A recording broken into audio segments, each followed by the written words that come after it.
Hey everyone, welcome back to the channel, Software Engineer K, and we have some pretty cool stuff to go through today. So today we're going to be going through my top picks on the VeVe market, what it is that I'm prioritizing and why. We are also going to be going through the new upcoming comic drop revealed. It is a significant one, so definitely one to watch out for. And I'm also going to be going through some AR and VR development updates as well, and exactly how VeVe can leverage these, specifically with Niantic Lightship. So first off, we are going to be going straight into the comic. Now, it is the first appearance of Dr. Doom. Now, Dr. Doom is a significant character. However, on VeVe, we have already had the first appearance of Dr. Doom as a Marvel Mighty.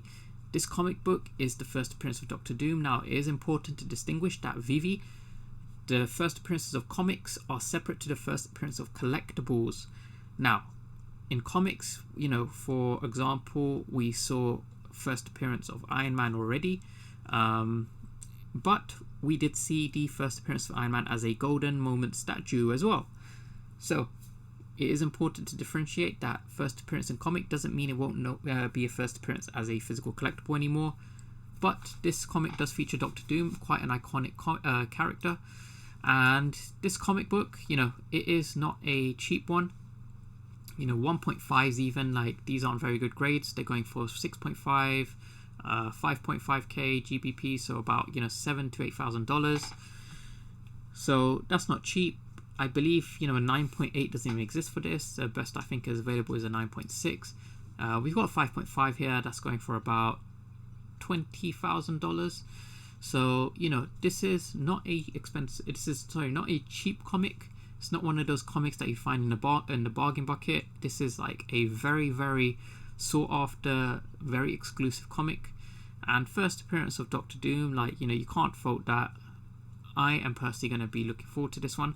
But that being said, I'm hoping that the edition size is 70,000 for this. Just like we saw with the recent Spider-Man one. The Hitmonkey one that we had today, that was 10,000, which makes sense because it's lesser known. And it can't really compare to the Dr. Doom one, for example, a 9.8 for the Hitmonkey that goes for around about $400. But the lower edition size does help a lot. 250 secret rares, that obviously is going to help retain some value due to the scarcity. Now, my top place. So as you guys can see, I've been prioritizing the golden moments. So here you can see I bought the R2 for $695, kind of like a few days after the drop, I think.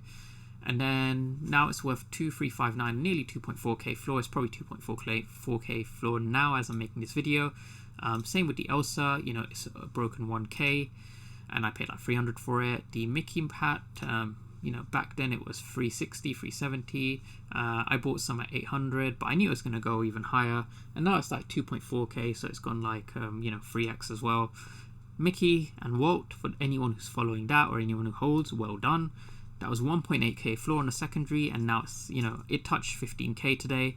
I think it's come down to about 12k, but that Mickey and Walt, that is one to hold for the long term. However, apart from the golden moments, what else am I buying? Well, one that I find is a respectable long-term hold is the secret rare Loki Gator, and that's for a couple of reasons. Firstly, it is ultimate animated. Not all collectibles are ultimate animated. We know that the Spider-Man is, the Captain America, and we have Loki Gator. It is a more popular IP. Marvel, that is a far more popular IP than any of the independent artists. Their work is good. I like it, but it's not known like Marvel is. I mean, personally, the only artist I knew of was Jermaine Rogers, and that was only because he had already done a VeVe drop. In Decon, I didn't really know any of the artists. But secret rare, it does command more master collector points than any other rarity. This is FA, and less editions than the Decon 1-of-1s. This is a run of 800. The Decon 1-of-1s are 888. So this has a more popular IP and lesser editions than what we're seeing in Decon. And those collectibles, the 1-of-1s, they were going for a similar price to this Loki Gator at the time. But I think now they have come down, and now I think the Loki Gator price may be moving up. If it's still going for 900, then that is, in my opinion, a pretty good buy. So yeah, outside of the golden moments, my only other kind of like pick is the Loki Gator. Now, it doesn't matter what VeVe drops next. Whatever VeVe drops, as long as the golden moments are below 1k, that's what I'm prioritizing. Unless what VeVe chooses to drop is yellow and it shoots electricity, I'm personally not that interested, because golden moments, those are always going to hold the best value. In my opinion, they are currently the best series NFTs on VeVe, and we're seeing that now. First ever Disney NFTs, super high value, they look great. Those are the ones for the long-term hold, and I'm seeing a lot of kind of like big influencers talking about the the Disney as well. We saw the CEO of Gymshark talking about it. We saw Andre Jick on his recent stream. It's all pretty cool stuff. Now, with regards to Niantic Lightship, so Niantic Lightship, they've released it is basically a developer kit, and it is designed to allow users to integrate the same kind of AR/VR capabilities that we're seeing with Pokemon Go now. So for example, occlusion, they've got really granular polygon mesh mapping. So basically your items, they have something called, your 3D assets have something called a collider.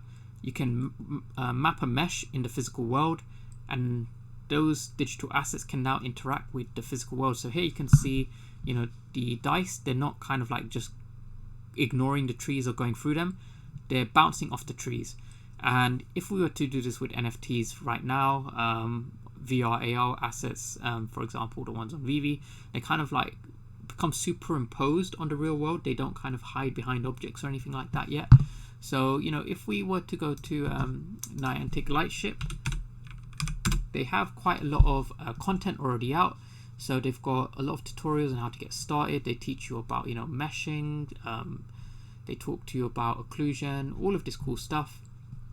They got 34 videos out. I have been kind of following this. Let me just subscribe to that. But, I am interested in the development side myself. I am going to be using this for another project. But here's an example, right? So here they've got some kind of One Piece themed stuff. So here's a One Piece manga. On top of the manga, we should see, Chopper pop up. And what's really, really cool is, as you can see, they have multiple phones, and VeVe can integrate this because they want to do multiplayer stuff. And what's cool is the NFT, or in this case the 3D assets owned by the other people, they can see what one person is placing down. So this kind of cotton candy thing, and as you can see, as they run around, they occlude. So you can see they run behind the objects, they can stand in front of the objects. Right now the AR assets, they kind of are superimposed. And here's another really cool bit of occlusion here as well. So we can see right there, we've got the big ship from One Piece as well. So that's kind of occluded behind, and it interacts with the real world environment. As you can see, this is something that VeVe can definitely integrate, and it'll be fun to see because, not only will we have occlusion, will we have this kind of like real world mesh mapping, but you can also interact with the NFTs using your hands as well. So your hand can have a polygon mesh mapped over it, and then that can interact with the digital asset that you see. So you can literally use hand gestures, you can touch your NFTs in a way like you can have them interact with your hand, which is pretty cool. So just imagine, you've got your little unicorno and you can kind of pet it, and then it does an animation, for example, with Ritmo. All of this cool stuff. Yeah, VeVe can definitely benefit greatly from this. Now, on the last point that I wanted to touch on is the price of OMI for today. So as you guys can see, OMI has been on a bit of a downward channel previously. We did break and hold above, and my prediction came true. Is every time we have this kind of break above a channel, we tend to have a continuation to the upside, and I mapped these out before. Now we are just trading sideways for a bit. However, we've broken out of this kind of key point of support here, 0.67 range, and we now sat at 0.71. Why is that? I'm not too sure. I think maybe it could be more confidence in a drop, or maybe the negative news regards to tax regulation changes with crypto. Maybe more people are putting money into OMI now from the meme projects that they were in before, or maybe there is something coming with MTL and Immutable. Like I said before, don't get your hopes up about Immutable coming soon, because I've been trying to speak to Immutable X myself. They are quite swamped when it comes to onboarding people. They are scaling as well themselves, and as with all startups, you know, they have teething issues. So yeah, they're kind of still working their way around, but once they've got their process streamlined, we should be all good.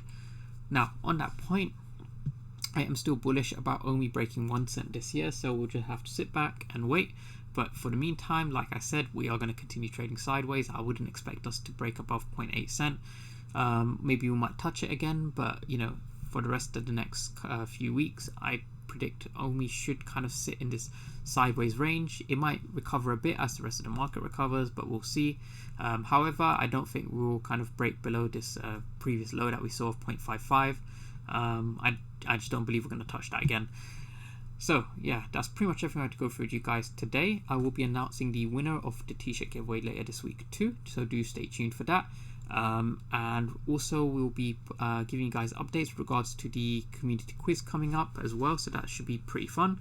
And yeah, do check out the link below for the official OMI Homie community merch. Proceeds for that go towards our future community events and giveaways, and you can use my code K10 for a 10% discount as well, so do make use of that. And as always, please do like and subscribe to support the content. I'll see you guys in the next video. See ya.